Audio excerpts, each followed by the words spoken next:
aksi serta buka-bukaan, kini bermetamorfosis berwajah fashion Korea. Untuk membuktikan hal itu, berikut kita saksikan beberapa hal berbau Korea yang mempengaruhi hampir setiap sudut dunia hiburan di Indonesia.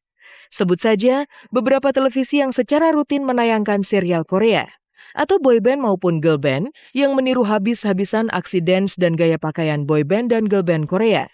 Bahkan sederet artis Korea sudah tidak asing lagi menyita perhatian remaja Indonesia.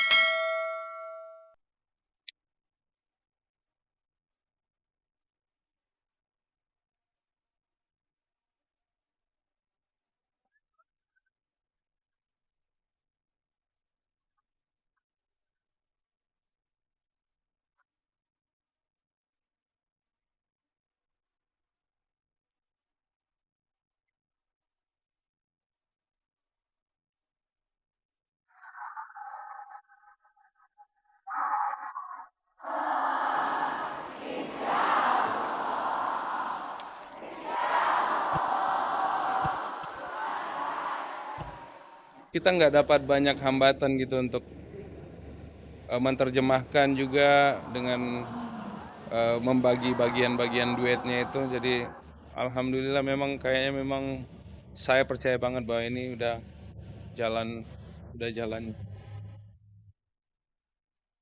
Di antara ribuan penonton yang memadati Gedung Istora, nampak beberapa pasangan selebriti, seperti pasangan Ustadz Guntur dan Puput Melati, Ustadz Jeffrey bersama keluarga, pasangan Gali dan Fairuz, Nadia Vega, serta rombongan Sesi dan Edis Edilia, beserta grup nasyid yang tergabung dalam grup Nadira.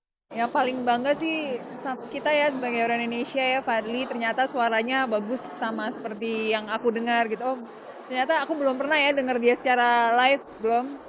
Aku bilang sama dia, ternyata bagus suara dia live ya, aku bilang gitu. Ya iya dong. Semua hafal ya? Aku kalau aku insya Allah udah itu. Ini dia. Ya Allah. Maaf ya karena saya harus ngelapin keringetnya Maher Zain di belakang panggung. Jadi saya belakangan sampai di sini. Ada apa ini? Saya telat ya. Nggak ada yang perfect ya. Suaranya keren, musik-musiknya keren. Kurang lama. Keren banget, terus ganteng banget ya. Tadi semakin lama kita ngeliat itu, makanya ini tadi aku ikat sampai copot karena buat ngecas, bukan apa-apa dari tadi ngecas. Bukannya gue ngingetin lu istighfar. Tiap nonton dikit-dikit gitu, karena kelamaan nonton astagfirullahaladzim. Ganteng, Masya Allah. Ya, jadi awal masuk aja orang udah Sambutan yang cukup meriah para penikmat musik religius Indonesia rupanya cukup membuat Maher Zain puas. Maka dalam sebuah kesempatan wawancara, secara khusus Maher menyampaikan ucapan terima kasihnya. Alhamdulillah, I think it's great. Of course, I'm very happy as well. You know, that it's been received that well. People are enjoying and liking it, etc. It feels good, and again, I would like to thank all my Indonesian fans and all Indonesian brothers, Mas Bros and Buses, inshallah. And I hope we keep growing, inshallah.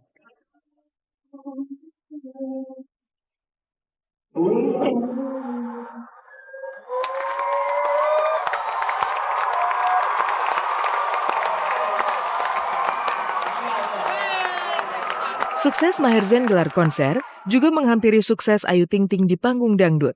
Lantas kenapa meski populer lewat lagu dangdut, Ayu justru enggan mengusung image dangdut dan justru berkiblat fashion style Korea? Ayu Ting Ting berhasil menaikkan pamor dangdut lewat tembang alamat palsu yang belakangan ini akrab terdengar. Uniknya, meski namanya terangkat lewat musik dangdut, Ayu enggan menggunakan atribut gaun dangdut yang heboh. Lantas, kenapakah Ayu lebih memilih gaya gaun busana ala Korean fashion?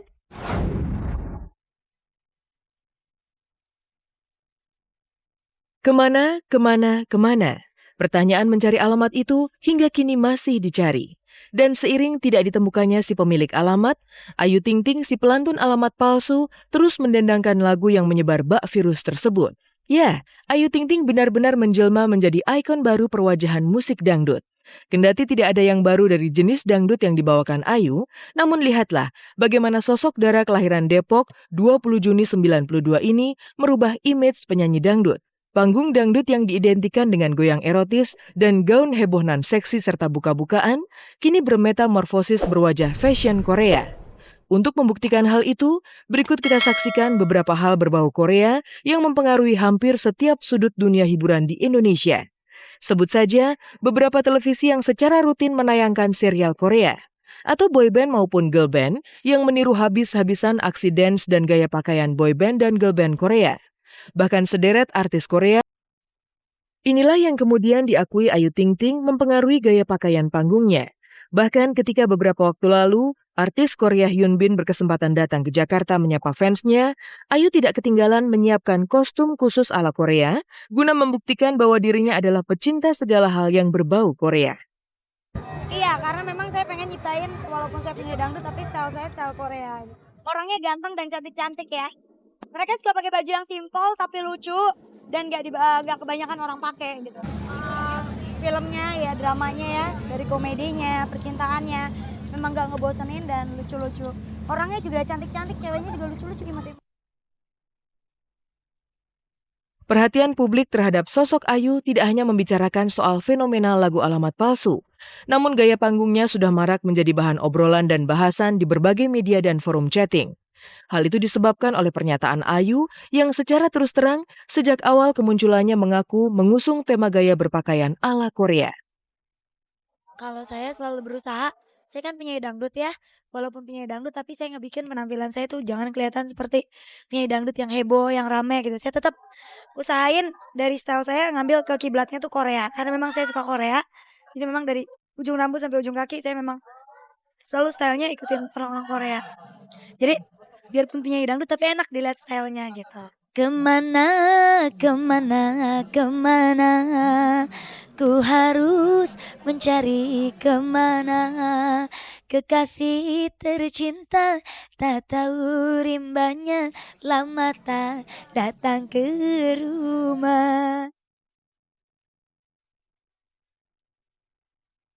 Pengakuan Ayu mengadopsi segala hal yang berbau Korea, terutama gaya panggungnya, bukan hanya sekedar bualan belaka. Simaklah bagaimana penyanyi yang mengawali karirnya lewat ajang model ini melafalkan bahasa serta menyanyikan lagu Korea secara fasih di depan kamera.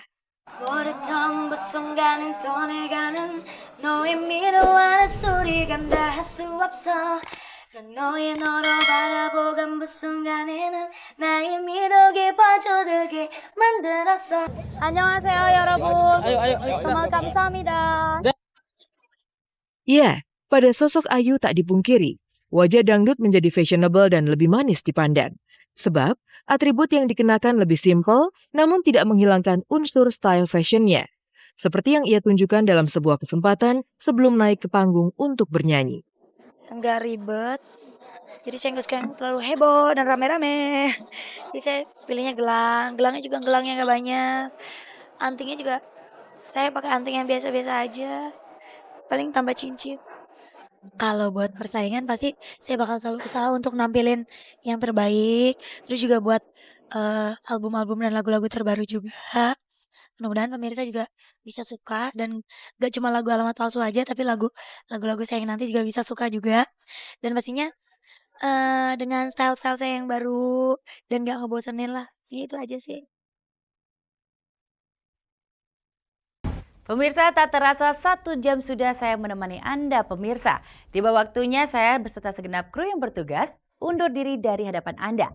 Simak terus kabar-kabari serta cek dan recheck dari hari Senin sampai Jumat pukul 14.30 tentunya hanya di RCTI Semakin Oke. Terima kasih dan sampai jumpa.